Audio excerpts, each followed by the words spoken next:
Today, I'm going to summarize a book called The Automatic Millionaire, written by David Bach.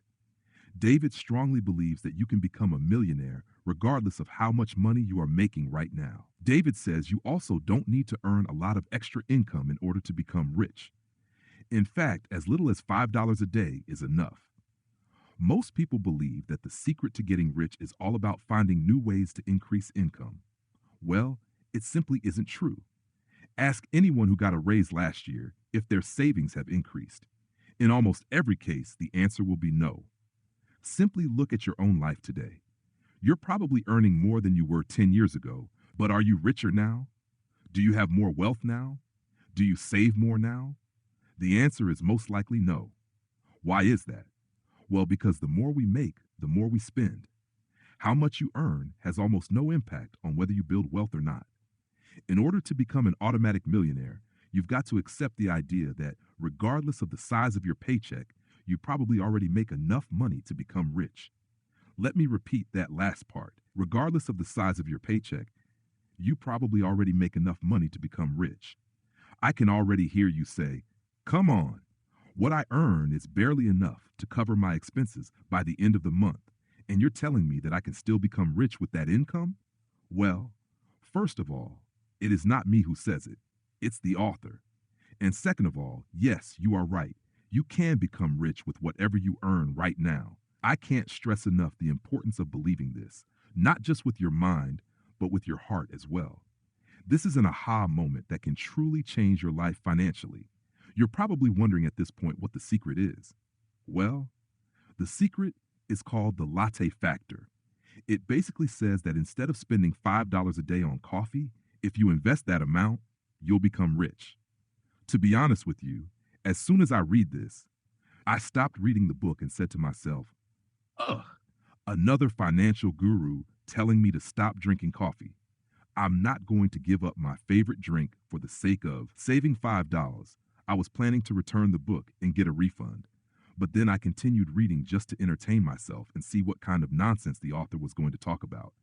And I'm glad I did because I was wrong to judge it too quickly. And I found out that the Latte Factor is not actually about lattes, as its name suggests. The reason it is called the Latte Factor is because of the way this concept was born.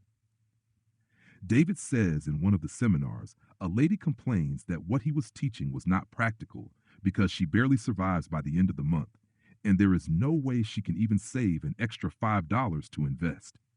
After analyzing her daily expenses, David found out that she spends around $5 every morning on coffee and a muffin, and another $5 on snacks around 11 a.m. So every day, she spent $10 by 11 a.m., and it's not even lunchtime yet. David asked the lady to guess how much money she could save by her retirement if she started investing half of that $10. She thought it would maybe be around $70,000 or $80,000. After some calculations, the lady was shocked to find out that if she invested $5 a day with a 10% yearly return, she could have $1.2 million by her retirement. Her daily coffee and muffin were costing her $1.2 million. This was a wake-up call for her to change, and this is how the Latte Factor was born.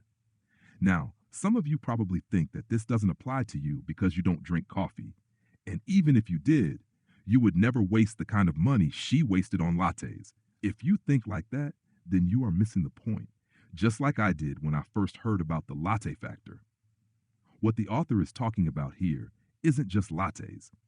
What he's talking about is how we don't realize how much money we waste on little things and how it can change our lives if we simply change our habits just a little bit.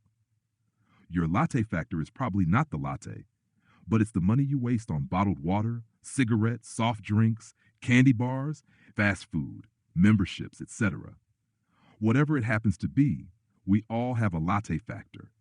We all throw away too much of our hard-earned money on unnecessary little expenditures without realizing how much they can add up to. The Latte Factor is different for different people. For you, it might be eating out every day or cigarettes. And for another person, it might be a second house or a second car that he doesn't use. In a few minutes, I will explain how you can find your Latte Factor. But first, let's look at this graph and see how investing $5 a day with a 10% return can look like in 40 years. This is the amount of money you are losing if you don't identify and change your latte factor. If you would like to find your latte factor, then simply track your spending for 1 week. If it sounds too long, then just do it for 2 days, but don't change your behavior on those 2 days. Write down everything. And when I say everything, I mean absolutely everything, even if it costs just a few cents. Regardless of how you pay for it, cash or credit card, the author strongly recommends writing it down and not doing it in your head because there's so much power in written numbers. This exercise will help you see clearly what things you waste money on. This is where the yeah buts come in. What's a yeah but? It's what people do all the time to rationalize their current place in life and not take new actions. How do you know if you are a yeah butter? You probably are one if you're talking to yourself right now and saying things like, yeah, but I don't waste money on anything. Yeah, but with inflation and all, $1 million won't be worth much in 30 years. Wrong. It will be worth way more than you think. And it will certainly be worth a lot more than nothing, which is what you'll have if you don't start putting money aside now. Yeah, but I'll never be able to earn a 10% return on my money. Well, even if you get 5%, you can still have $500,000, which isn't bad at all. Yeah, but there really isn't a way to save small amounts of money and invest it. You need a lot more than that to be able to invest. Wrong. These days, you can set up automatic investment plans with as little as $1 a day. Yeah, but even if I find a way to save an extra $5 a day, I don't know where to invest it. Well, even if you don't invest, you can at least use it to pay down your loan or mortgage earlier. If you pay down a loan that has 7% interest, it's like you are investing into something that gives you a 7% return. Or you can use that money to create some side business. For me personally, this is one of the best ways to invest because the return on investment is quite high. The author's recommendation is to invest it toward your retirement plan. There is so much advice in the book on how to do this, but it's mainly for U.S. citizens. If you are interested in investing in retirement plans, then do some research to find out what retirement plans are offered in the country you live in. Before we move on to the next part of the video, I would like to show you one more graph. This is a graph that I wish someone showed me when I was 15 years old. If you are young, this graph might be life-changing for you. In the graph, you see 3 people: Billy, Susan, and Kim. All 3 invest $3,000 per year, which is roughly 8.3 per day, and all 3 get a 10% annual return on their investments. Billy starts investing at the age of 15 and only invests for 5 years until the age of 19. Then he simply stops investing and lets his money grow without adding anything extra. Susan starts investing at the age of 19 and invests for 8 years until the age of 26. Finally, Kim starts investing at the age of 27 and keeps investing until the age of 65. She invests $3,000 every year as Billy and Susan do, but she does it for 39 years. Here comes the big question. Who has more money by the age of 65? Well, if you think Kim has the most amount of money because she invested the longest period and the biggest amount, then you're wrong. She actually has the least among the 3. Here are the numbers for the age of 65. Kim has roughly $1.3 million. She invested $117,000 in total. The investment period is 39 years. Susan has $1.5 million. She invested $24,000 in total within 8 years. Finally, Billy has $1.6 million. He invested only $15,000. The investment period is 5 years. As you can see, Billy has the least amount of time and money invested, but despite that, he ended up with the biggest amount of money. Why? Simply because he started earlier. This is the power of time in investing.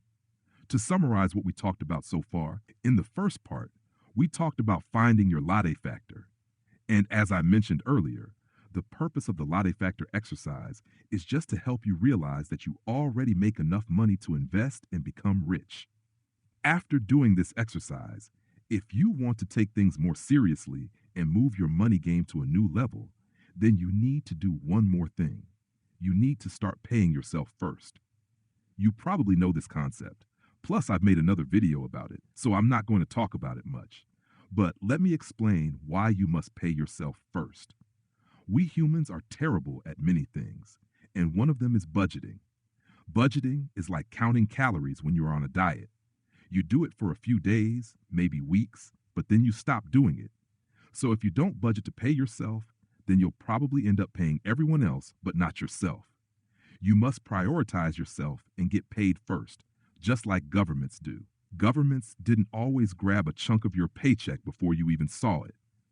For example, up until 1943, people got their money when they earned it, and they weren't asked to pay income taxes until the next spring. From the government's point of view, however, there was a problem with this system. People just couldn't be counted on to budget well enough to have enough money in reserve to be able to pay their taxes the following spring when the bill came due. Think about that for a second. The government is pretty smart. It figured out years ago that people couldn't budget, so it set up a system to make sure it got paid first. Not only did the government arrange to get paid first, but it also automated the process so there wouldn't be any problems. It figured out a near foolproof way to make sure it would always get its money. No ifs, ands, or buts. But now you need to do the same thing. You need to set up a system that guarantees you will get paid. A system in which you pay yourself first. And here comes the most important part of all, and I am happy that the author talks about it as well, and that is automation. It does not matter how much you pay yourself or where you invest that money. Make it automatic. I can't emphasize the importance of automation. If you only take two things from this video, then the first should be paying yourself first, and the second, making it automatic.